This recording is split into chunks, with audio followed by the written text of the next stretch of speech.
Hello, folks, and welcome back to Saving Miller. We're still here. We haven't gone away.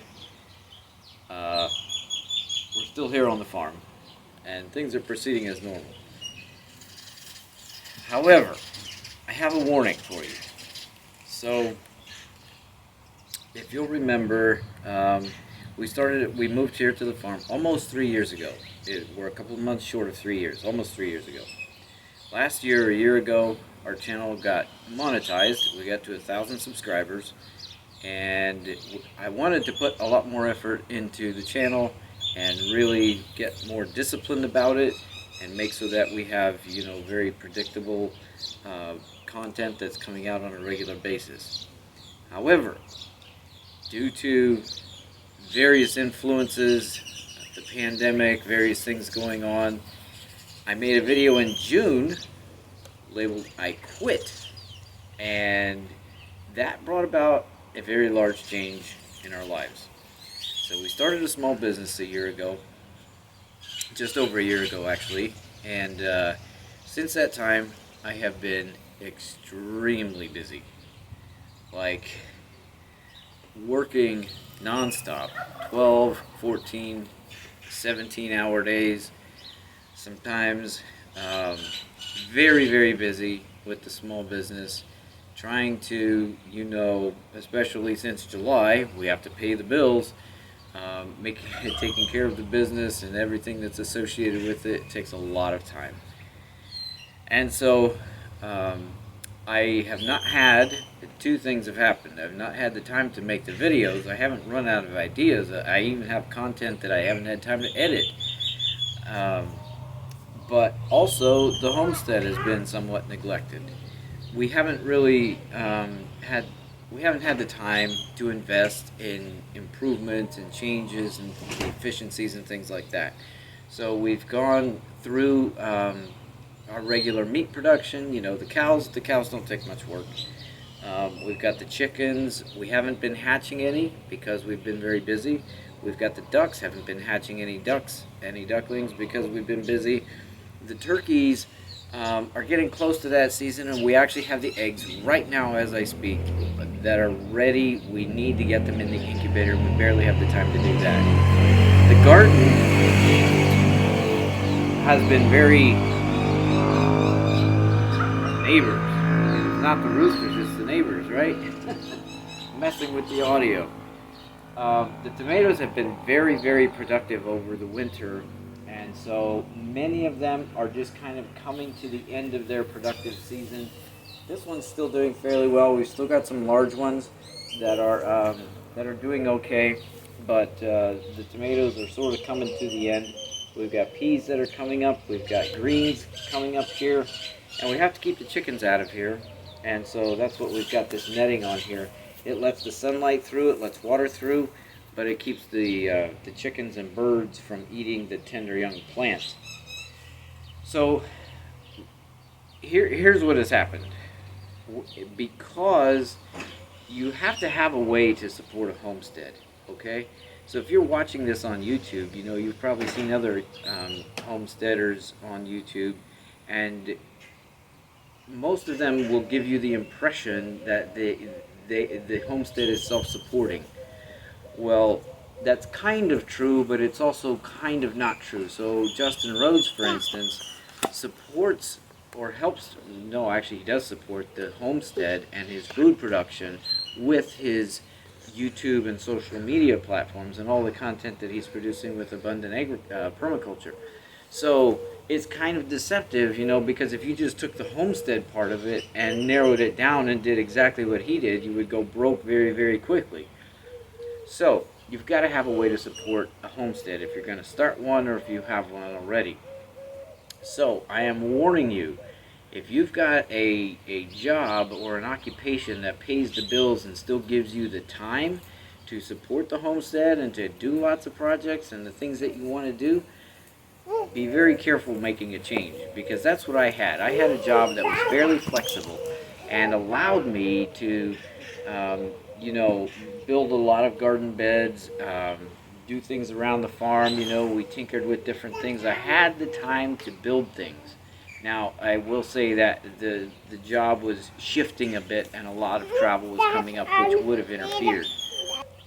So when I quit my job, I had I was able to manage my own time better, but I wasn't. I had less time available because I was starting a small business, and now we're reliant on that business to pay the bills. I mean, that's the income for our family. So I've got to take care of it. Like it's number one. The homestead is sort of number two. And so this can happen very in a very sneaky kind of way. It can creep up on you, and you get to the point where you realize you have no time. And so you have to manage both the small business to give yourself the time that you need for other things, and you have to manage the homestead to make sure that you're taking care of it and adequately, and you're planning ahead, and you're moving in the right direction still, even if you're maybe in kind of a place of stasis. And the reason this is important is because, let's take for instance the goats. So we had the goats, and we had them for about 8 months, right? So that's a large time commitment for some meat. And then we've got the female that we may keep. Not sure, we still have her actually. I think she's out there eating hay. I can't keep her out of there because I don't have the time to build the fence that I would need to keep her out, which was a big sore point. So it takes time to get her bred, and then it takes 5 months for the kids, and then you finally have goat milk. So there's, on a homestead like this, there are a lot of large long-term time commitments that have to be met in order to get the final result that you need. And if you don't have the time to build a place to milk a goat, you don't have the time to get the goats bred, you don't have the time to do all of that, you're never going to have goat milk, right? So that's the frustration that I've run into over the past 6 months. It's been quite challenging. I enjoy our business. It's great. I'm not complaining, but I'm saying that there are sacrifices that may be made, may have to be made, depending on what you do.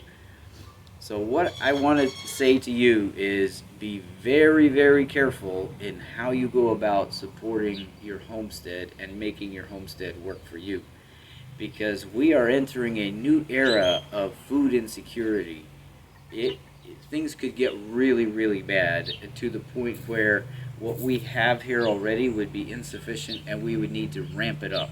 Thankfully, we've got a lot of things in place already, and especially on the vegetable side, we could ramp it up pretty quickly. And we have things in place already on the meat side. In a couple of months we could have fresh chickens ready and ready to put in the freezer.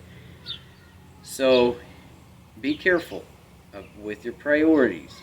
How you support your homestead is very dependent on what kind of other time commitments you have. Even if you're your own boss, you may have to say, well, that is more important than my homestead.